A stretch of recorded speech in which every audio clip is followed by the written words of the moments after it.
कि बिहार के युवा बदहाल है, नौकरी के चक्कर में दर दर की ठोकरें खा रहा है, लेकिन ये पलटू राम सुनने का नाम तक नहीं लेता है। उसकी स्थिति इस तरह की बन गई है कि वो कान में, वो गांव घर में सुने हैं ना, गिजुआ हो जाता है तो नहीं सुनता है।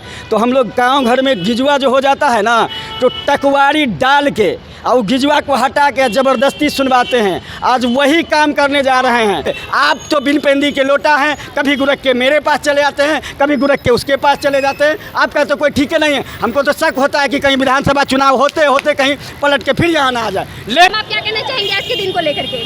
आज छात्रों में आक्रोश है और जिस तरह से विधानसभा तक अपनी बात पहुंचाने के लिए जा रहे हैं, शिक्षा भागीदारी और नौकरी की बात।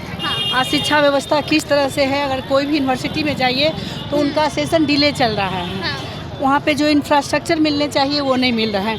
ये छात्रों में सरकार के खिलाफ आक्रोश है और ये मांग को लेकर के छात्र आगे बढ़ रहे हैं अपनी आवाज़ को सदन तक पहुँचाने के लिए। मैम, लेकिन आपको क्या लगता है कि क्या आपकी मांगों को पूरी की जाएगी?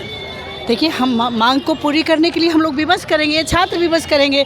ये जो छात्र हैं, युवा बिहार के भविष्य हैं, जिनकी बुनियाद पर अगर ये लोग एक अपने में आ जाएंगे तो सरकार को बिल्कुल हिला देंगे। आप लोग यहाँ से क्या विधानसभा का घेराव करेंगी? छात्र जा रहे हैं विधानसभा में अपनी सदन में अपनी मांग रखने के लिए। अच्छा। और सरकार चाहेगी उस मांग को किस तरह से सरकार लेती है। ये छात्र तो जा रहे हैं अपनी मांग रखने के लिए। लेकिन मैम, अगर मान लीजिए कि ऐसे तो बहुत सारी ऐसी चीज़ें जिनको लेकर के आप लोगों ने मांग की है, लेकिन किसी भी मांगों को अब तक पूरा नहीं किया गया है, तो आपको क्या लगता है? तो ये जनता देख रही है ना, ये कौन है, ये छात्र है, कौन है अपने हमारे आज देख रहे हैं किस हिसाब से सरकार ने SIR के लेकर मतदाता का जो उनके हक का हनन कर रही है, कि किस तरह से आनंद फानन में चुनाव से पहले इसी मतदाता के ऊपर ने आपको सरकार में, केंद्र में सरकार बनी और मतदाता देश के नागरिक नहीं है, बिहार के नागरिक नहीं है। तो सरकार कर रही है अपना काम, लेकिन हम लोग जो बिहार के मतदाता उनके साथ हैं, उनकी आवाज़ बन रही है। सभा घेरने में क्या कुछ कहेंगी?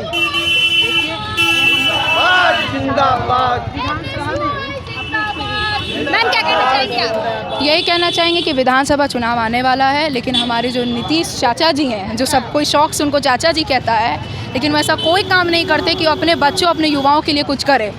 अभी यूथ कांग्रेस ने मेगा रोजगार फेयर लगाया, वो भीड़ ने ये साबित कर दिया कि बिहार में सबसे ज़्यादा बेरोज़गार हैं, जो सिर्फ 15-20 हज़ार सैलरी के लिए सिर्फ भटक रहे हैं, और उनको बस 15-20 हज़ार भी मिल जाए ना तो बहुत कुछ कर सकते हैं। लेकिन ना तो उनको प्रोत्साहित किया जाता है, ना उनको रोज़गार दिया जाता है, और इस वजह से वो पलायन करते हैं। एक समय बिहार की एक कीर्तिमान इतिहास हुआ करती थी, लेकिन अब वो इतिहास दिन ब दिन धूमिल हो रही है।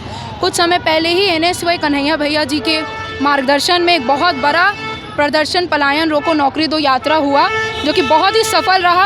और नीतीश सरकार या सरकार संघ कुछ करे ना करे, बट कांग्रेस ज़रूर बेरोज़गारों को, हमारे युवाओं को नौकरी देगी और उनके हक के लिए ऐसे ही लड़ती रहेगी, चाहे कितनी भी लाठी डंडा हमारे ऊपर चल जाए।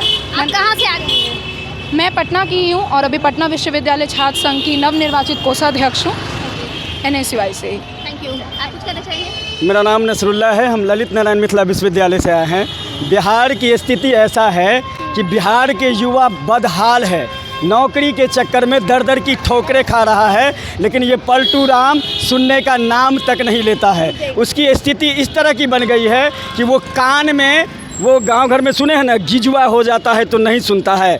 तो हम लोग गांव घर में गिजुआ जो हो जाता है ना, तो टकवारी डाल के और गिजुआ को हटा के ज़बरदस्ती सुनवाते हैं। आज वही काम करने जा रहे हैं। नीतीश कुमार जी बैठे होंगे उस विधानसभा में और घुसकर बैरिकेड तोड़कर, और नीतीश कुमार का हम सवाल पूछेंगे कि बिहार का युवा जो तुम्हें वोट दिया था, वो किस स्थिति पर वोट दिया था? दर दर की ठोकरें खाने के लिए, रेलगाड़ी भर भर के दूसरे राज्य जाने के लिए।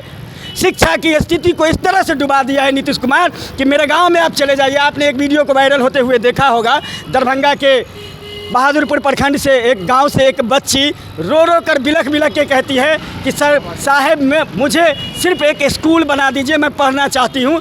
छत तक नहीं वहाँ पर उस बच्चे के सर पे छत तक नहीं है, वो कहाँ से शिक्षा प्राप्त करेगी, वह कहाँ से बिहार को आगे तक बढ़ाएगी। जब देश का युवा शिक्षित नहीं होगा, जब देश के बच्चे पढ़ेंगे नहीं, तो फिर बिहार को कैसे बढ़ाएंगे आप आगे। पूछना चाहते हैं पलटू चाचा, जवाब दीजिए। आप तो बिन पेंदी के लोटा हैं, कभी गुरक के मेरे पास चले आते हैं, कभी गुरक के उसके पास चले जाते हैं। आपका तो कोई ठीक नहीं है। हमको तो शक होता है कि कहीं विधानसभा चुनाव होते होते कहीं पलट के फिर यहाँ ना आ जाए। लेकिन इस बार हम आपको रखने वाले नहीं हैं, उठा के फेंक डालेंगे आपको, और गद्दी से इस बार बिहार की जनता आपको उखाड़ कर फेंक देगी, आप देख लीजिएगा।